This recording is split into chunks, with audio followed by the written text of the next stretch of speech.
asalaamaaleykum suñu mbokk internet yi ñuy suivre ci Référence Actu ñu ngi leen di dalalaat seen émission gan gi tey nag suñu ganu tey ñu ngi koy woowee Aliou Faye moom mooy directeur service technique bu centre des œuvres universitaires bu Dakar COUD di responsable politique waaye it di candidat à la mairie de Ngayokhem Aliou ñu ngi lay nuyu.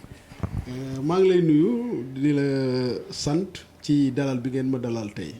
ci Référence Actu. merci beaucoup dañuy rek xam nga wolof nee na lu defu waxu lu ay di jàmbat te defe naa luy ay di jàmbat fu mu toll nii mooy élection locale yi. nga bëgg proposer sa candidature ci mairie Ngayokhem bi nga xam ne fa nga sosoo fa nga juddoo fa nga màggee fa nga xam lu tax qu'est-ce qui motive cette candidature. waaw question bi pertinente na candidature bi nag boo ko déggee du dama tëb rek ne damay nekk candidat. Man maa ngi Ngayokhem fa laa juddoo fa laa jàngee école primaire ba jàll lycée Niakhar jóge fa dem Fatick jóge fa ñëw Dakar. Sama lépp Ngayokhem la. mais ba ma engagé wu politiquement aussi yàgg na du tey. Année bi mooy sama 12e année fukk at ak ñaar yu may nekk conseiller municipal. Dama doon nekk conseil rural ba acte 3 de la décentralisation ñëw en 2014 ma nekk conseil municipal boo boolee 5 ans yooyu ak 7 ans yi 12 ans la. donc 12 ans laa nekk ci commune bi. beneen bi justifié mooy population bi ci seen bopp ñoo ne ñoom ñoo bëgg man ma nekk candidat. demande sociale nga daal. demande sociale la sama candidature demande sociale la waaw loolu moo tax ma joxoon leen rendez-vous nag ne leen d'ici peu de temps dinaa leen tontu. mu am ay événements yu bëri yoo xam ne am na fa donc yóbbuma ci confirmation candidature bi. mais est-ce que ñaari kii yooyu nga wax rek doy na. pour nekk candidat ci élection locale yi. xam nga li tax doy na. 12 ans boo ko nekkee ci municipalité. am nga expérience. effectivement. leneen la man cadre la fi ngeen ma fekk. ay responsabilité laa fi am di liggéey ñu dénk ma loo xam ne moo ëpp dayoo. mairie ba peut-être. waaw donc qui peut le plus. peut le moins tubaab moo ko wax. donc yaakaar naa ne war naa mën a liggéey pour sama population pour sama gox. ci mairie boobu. mais nga bëgg mairie boo xamante ni dafa am benn nit bu emblématique ci monde séeréer ci APR bi nga bokk muy Mbagnick Ndiaye yore mairie bi yow xalaat nga jëlee fi ku mel noonu.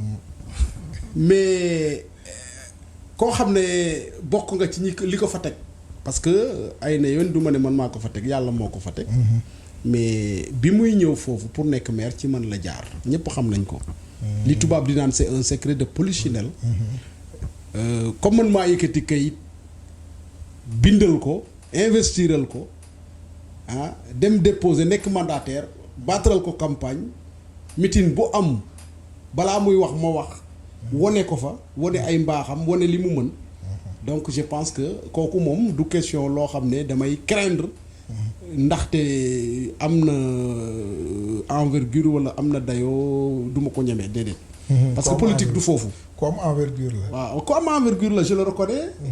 xam naa ne emblème la ci séeréer. mais politique c'est autre chose. waaw politique c'est autre chose. et d'autant plus que li mu waroon def foofu def na ko fa. waaw li mu fa waroon def na ko. donc lu tax nga bëgg mu dem. non de question mu dem sax mais lépp loo gis day évoluer. benn ñaar ñett. mais doo ñëw ci ñaar ñett rek ne dañ fay taxaw. foofu la ñu tax indéfiniment. fokk nga war a continuer. ñun nag continuité boobu moom la ñuy laaj. waaw jëlee fii ku mel ni Mbagnick Ndiaye c'est vrai que d'accord nga et j'avoue c'est sa grandeur looloo koy wane mooy nangu grandeur jàmbur. wante lan ngay proposer ci commune boo xam ne maire bi li mu fa waroon def na ko yow lan ngay proposer. dafa bëri nag li sooxe. xam nga su ma nee li mu waroon def mooy laanaam li mu mën def na ko mais tekkiwul ne la fa waroon am yépp def na ko donc nit wax bi da nga ko war a dégg bu dégg la laaj. li mu mënoon def na ko. li mu mën def na ko. li mu mën def na ko. mais li des nag te population yi di ko réclamer dafa bari. dama lay jox benn exemple commune Ngayokhem tey boo soxla woon extrait de naissance am concours boo war a déposer limite bi nekk suba wala vendredi yaakaar naa ne di nga forclos doo ci participer parce que boo fa demee dinañ la bind jël sa filiation def lépp mais duñ la jox extrait dañ lay xaarloo signature une semaine 2 semaines. dañuy xaar ba maire ñëw. dañuy xaar ba maire ñëw wala maire sax du ñëw. parce que officier d'état civil officier d'état civil. te officier d'état civil bi yàlla rek a xam kañ lay ñëw mu nekk lu metti waa commune ba. waaw et puis beneen bi mooy commune bi dafa bindoo noo xam ne vraiment dëkk yi dañu distant. am na dëkk yoo xam ne 10 kilomètres. waaw 7 kilomètres 5 kilomètres la ñu am distance ak chef-lieu commune bi ba tax na am na sax ñoo xam ne dañuy juddu suñu seen waajur yi duñu sawar sax pour jóg dox dem wuti kayit loolooy waral xale yu ndaw yi jàng ba CM2 di am problème extrait ñu leen di wutal ay jugement man loolu dama ci am programme boo xam ne wax naa ko ci rajo bi wax naa ko fépp man dama bëgg suñ ma falee ma copier ci li ma gis Malicounda te maire Maguette Sène def ko fa le DG maire Maguette Sène def ko fa muy un deuxième centre d'état civil secondaire dans la commune boo xam ne dañuy bàyyi centre d'état civil secondaire principal bi à Ngayokhem dem ba Toucar nga xam ne deuxième zone bi parce que Ngayokhem dañ ko def zonage ñaari zone la am dafa am zone Toucar ak zone Ngayokhem léegi dem ba Toucar nag ñu def fa centre d'état civil secondaire ba nga xam ne su sori woon du ñu sawar pour wut ci këyit di mën a yem foofu boo ko boolee total 9 villages lañ. 9 villages waaw boo ko defee bu ñu ma joxee mairie bi ba ma jël passation de service premier conseil municipal dinaa jël délibération ma créer centre d'état civil secondaire boobu. waxtaan naa ci ak sama benn xarit bi yor directeur de l'état civil. muy Aliou Sall. nga xam ne fii la nekkoon man ak moom ñu nekk ci amical bi. ñu xamante bu baax. mu ne ma loolu mën na nekk donc programme boobu teg naa ko ci table bi te population bi bëgg nañ ko. bëgg nañ ko donc bu ma ñëwee loolu laay njëkk a saafara. ku soxlaati kayit ci saasa boo taxawee. dinañ la ko defal ñu defal la ko jox la ko nga dem. loolu de avancement la. avancement bu rëy. au-delà de ça lan ngay proposer leneen. au-delà de ça dama nar a explorer li ñuy wax coopération décentralisée xam nga collectivité locale boo ko bëggee yor. yem ci li la état di jox. muy fonds de dotation ak fonds de concours. ak ñetti benn marché bi nga xam ne ñeenti cantine fa nekk ngay xaar recette interne. mais doo dem. doo dem effectivement. te suñu mag ñi nag nekk ci communes yi loolu rek lañ tëddee ci communes yi demuñu extérieur wuti ay partenaires jéemuñu ut yeneen voies. mais man su ma toogee loolu laay explorer damay dem defi coopération décentralisée parce que 9 compétences transférées yi nga xam ne moom la ñu yor war ko gérer. Il faut des moyens. effectivement loolu damay jël exemple ci benn maire bu nekk ci wetu Maguette Sène ñu bokk même département muy maire le maire de Sandiara Serigne Gueye. mais boo demee Sandiara la fa nekk. mais du fonds de dotation ak fonds de concours du juuti yi tamit. du ci juuti yi tamit. dafa am ay pistes yoo xam ne daf leen explorer pour développer commune am. man daal loolu moo ma tax a jóg.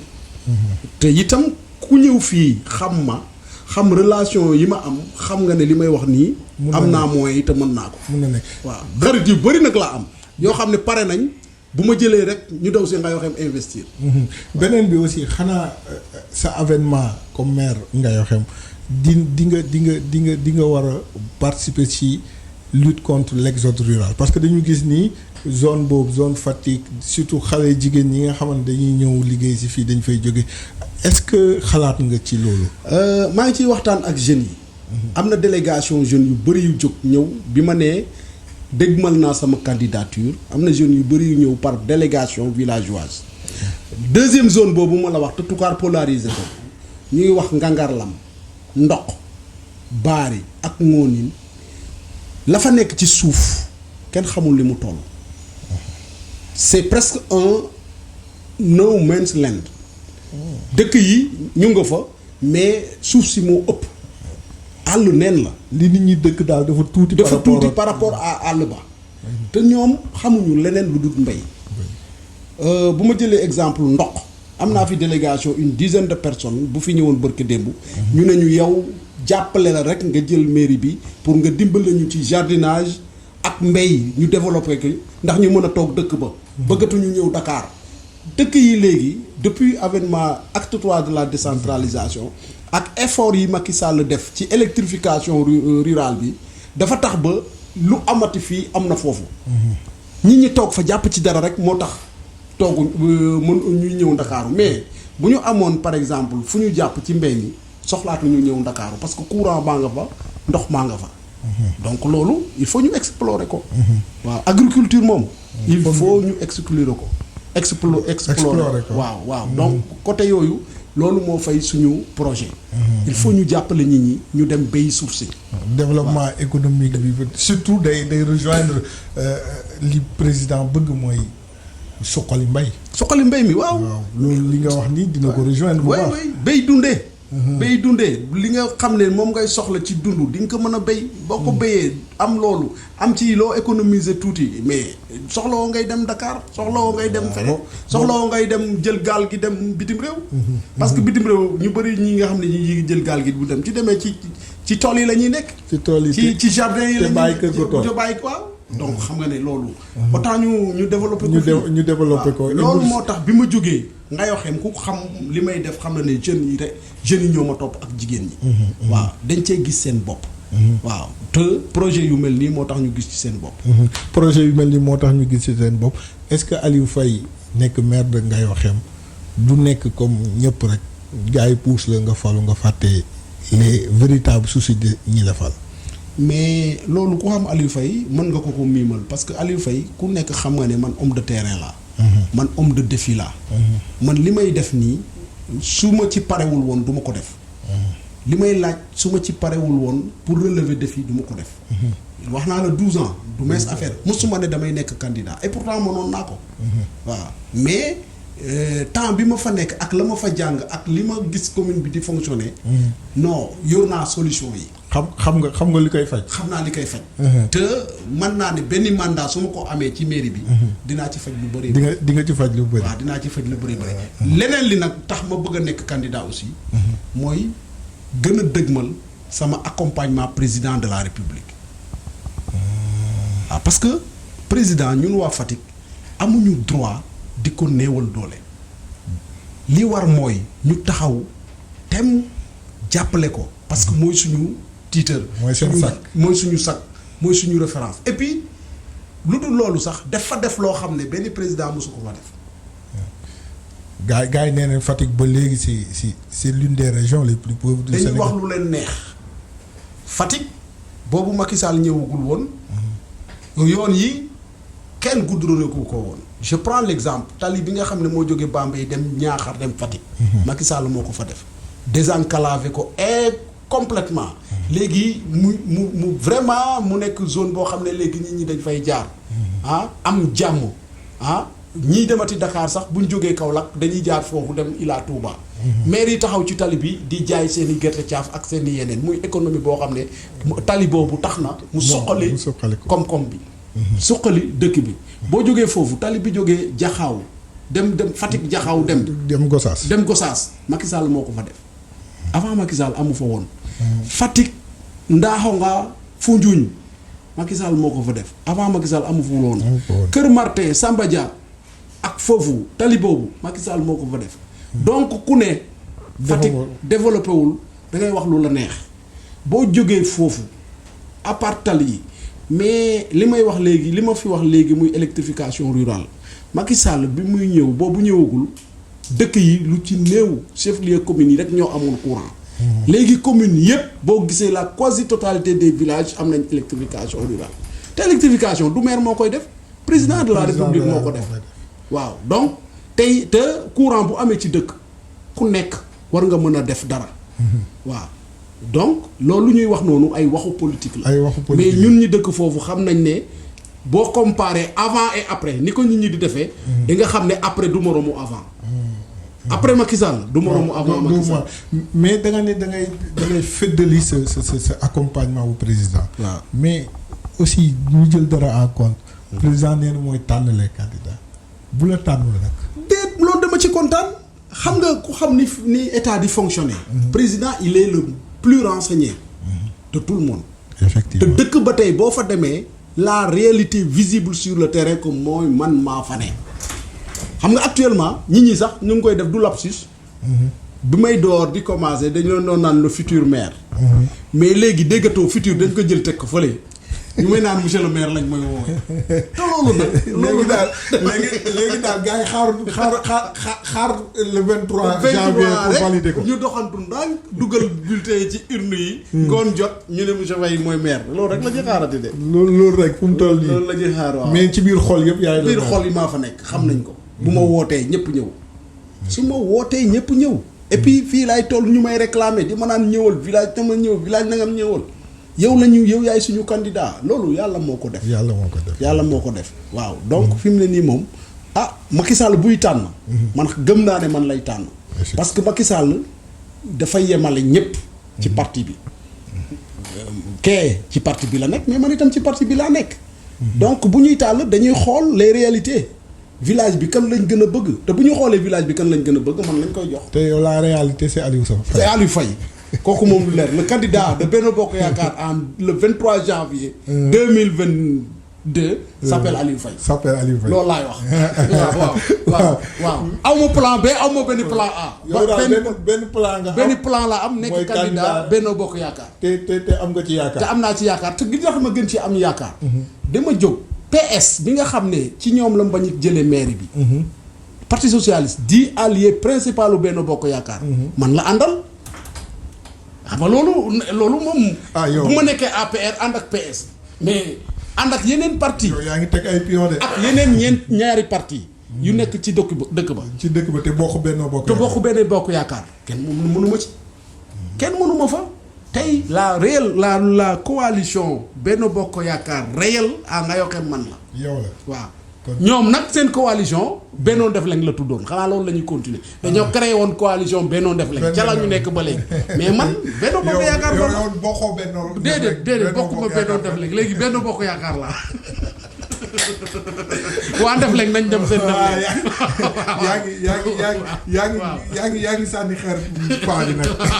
xanaa nag du bàyyi Benno Ndefleng di dem Benno Bokk Yaakaar. kon am nga ci yaakaar bu baax. bu baax a baax bu ñu jógee ci candidature bi.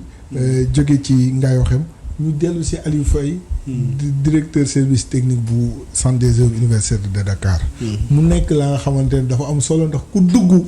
université wala ku romb. dina gis tout est en chantier. am na fu ngeen ko fekk. fan ngeen jëm ak pour améliorer la vie des étudiants. waaw suñu benn objectif la ñu am muy construire l'université de notre rêve xam nga nit ki. lada balaa nga koy matérialiser day nekk ci xel bi. d'abord. muy Maguette Sène bi mu ñëwee xam nga dafa nekk benn administrateur civil. nekk le président de l'amicale des administrateurs civils du Sénégal xam nga ne donc kooku. am na lu mu xam kooku am na lu mu xam la fees. nekk encore maire. yoroon DMTA. am expérience macha allah ci liggéey. bi mu ñëwee dafa ne ay na yëwan am na lu ma fi fekk sama prédécesseur yi def na. mais dama bëgg a jële kuddu point B. yóbbu ko ci point D. wala yóbbu ko Z. yaa ngi dégg donc am loo xam ne nee na fii laa jóge mais fële laa bëgg a jëm. def ci conseil d'administration bu njëkk. mu wone fi mu jëm. ne dafa bëgg a centrer son action cette année sur la chambre de l'étudiant. ensuite l'environnement de l'étudiant. donc ci loolu la nekk moo tax tey boo duggee ci biir pavillon bi nga gis pavillon yépp ñu defar ko. defar chambre yi équiper ko ci ay lal yu bees jox ko ay matelas yu bees ay armoires yu bees léegi boo génnee nag pavillon bi. muy environnement bi fi nga xam ne étudiant bi foofu la war di feexloo pour que esprit bi war a gën a mën a nàcc nekk ci environnement réflexion mu ne voilà nañu liggéey ci biti aussi. donc mu jaral ko mu créer benn département bu bees bu mësta am kuddu muy département de l'environnement. effectivement man en tant que DST bokk naa ci ñi gën a collaborer ak environnement donc xam naa lañ fa def ak lañ fa investir. donc mu nekk lu ñëpp rafetlu. wax dëgg nga ci ngaalaama Maguette Sène gis-gisam trahir ko waaw parce que tax na ba dernier conseil d'administration bii ñu dem vendredi ñëpp était unanime di ko féliciter comme yow ni nga ko gisee ci biti noonu la ko ñëpp gisee waaw mu nekk loo xam ne avancement étudiants yi la intérêt étudiants dafa am lu am ñun suñu génération ñi ñëw université de Dakar dans les débuts des années 2000 bu ñu ñëwaatee am na nu muy demee ñu réer. ah oui voilà donc ngeen xàmmee. am na sax peut-être garab gi nga doon noppalu fii niimaa bi dootoo ko fekk. dindi nañ ko changé nañ ko. y a beaucoup de choses qui macha allah boo entrée bi rek mais au-delà de ça ci gestion parce que gars yi dañu mun a defar. mais gestion mooy am pour yow yaa yore loolu yaa yore defar bi yaa yore gestion bi lan ngeen ci prévoir parce que defar ba pare après mu yàquwaat nga defaraat le suivi waaw suivi boobu nag lan ngeen ci programme xam nga loolu daf ko jël en charge ba mu créer un département dédié nee naa la moom moo ko créer département de l'environnement kooku mooy yor loolu xam nga bu njëkk boo defaroon te amul département environnement kenn du ne man maa ko war a defar réparation rek nga gars yi doon ñëw. voilà mais nag gis nga li fi nekk nii yëpp espace vert yeeg. yooyu yëpp département de l'environnement moo koy occupé wu. waaw donc avant pendant et après. waaw ñoom loolu mooy seen mission. man nag fii en tant que DST sama mission mooy entretien entretien maintenance. construction. à un certain niveau. parce que bâtiment yi avant étudiants yi di ñëw comme ni ci vacances yi dañuy defaraat yëpp réfectionner yëpp ñu ngi désinfecter ñu ngi tasanteeg ouvrier yi waaw ouvrier yi peinture defar porte yi préparer leen seen ñibbisi buñ ci nekkee dañuy veiller au grain lampe fu ko brûler dañuy ñëw ñu changer courant bu coupé bu dee ci ñun la dañuy ñëw ñu rétablir ndox bu manqué su dee ci suñu réseau la dañuy ñëw ñu réhabiliter des fois bu dul ci ñun sax ñun dañuy obligé ñuy wootee waa SDCNO pour ñu ñëw rétablir donc mission au quotidien loolu mooy suñu liggéey fii waaw donc vraiment département liggéey boo xam ne la fës na ci diir bu gàtt bi nga xam ne Maguette defagum na ko ci kudd waaw ñu ko koy santé nag di ko gërëmee parce que lépp moom la waaw moom moo ñuy jox orientation moom mooy ne lii laa bëgg moom mooy ne taxawal fii defal ma nii defal ma naa waaye yéen tam donc lépp lu ñu fi def waaye yéen tam yéen a ngi doxal waaw ñu ngi doxal ñu ngi jéem góorgóorlu ay Baye Fall lañ waaw ay Baye Fall lañ Aliou Faye suñu waxtu xam naa yemb na daanaka ñu bàyyi la nga nuyu waa Ngayoxeem nuyu waa Sénégal yëpp waaw maa ngi nuyu waa Ngayoxeem maa ngi nuyu waa Ngayoxeem di leen naan fi ngeen ko teg foofu la waaw nañu jàpp wóor na ne ci li ma gis nii période bii ñun gagné nañ élection yi nee nañ nag une élection ne se gagne pas d'avance mais j'ai la certitude que actuellement la majorité est avec nous et donc il faut consolider nañ ko consolider ba le 23 janvier ñu dem rek sànni xob yi Benno Bokk Yaakaar bi nga xam ne ñun ñoo koy jiite parce que loolu moom awma ci benn doute waaw sànnil Macky Sall sànnil suñu bopp au niveau de la collectivité bu ñu paree ñu gunge ko ba 2024 waaw xeex bi nag ñu jël ko parce que ñun en tant que jeune loolu mooy suñu devoir nekk ci kanam moo tax sax ñu bëgg commencé ko ci mairie yi bu mairie yi passé beneen combat bi ciy tegu dañuy nekk ci kanam nekkaat ci kanam rek loolu daal mooy suñu slogan ci kanam maa ngi gërëm vraiment waa référence actu am naa fa am naa yéen samay xarit ngeen mais am naa fa grand bu fa nekk bu ma neexee tudd ko sama waay la moom itam li may def mu ngi koy def maa ngi koy ñaanal mu nekk maire parce que mérito na ko muy maam góor vraiment liggéeykat la koo xam ne président rek la gëmul keneen ku dul président waaw ñu ngi koy féliciter di ko encourager yoon bi mu nekk noonu la waaw donc yéen itam am ngeen vraiment ndam gis nañ seeni communication sell na rafet na teg ngeen ko ci yoon dëgg la waaw vraiment kontaan naa jërëjëf Aliou Faye mu nekkoon Aliou Faye di directeur service technique bu COUD nekkoon suñu gan ci émission gan gi di leen dig daje beneen jotaay ak beneen gan jërëjëf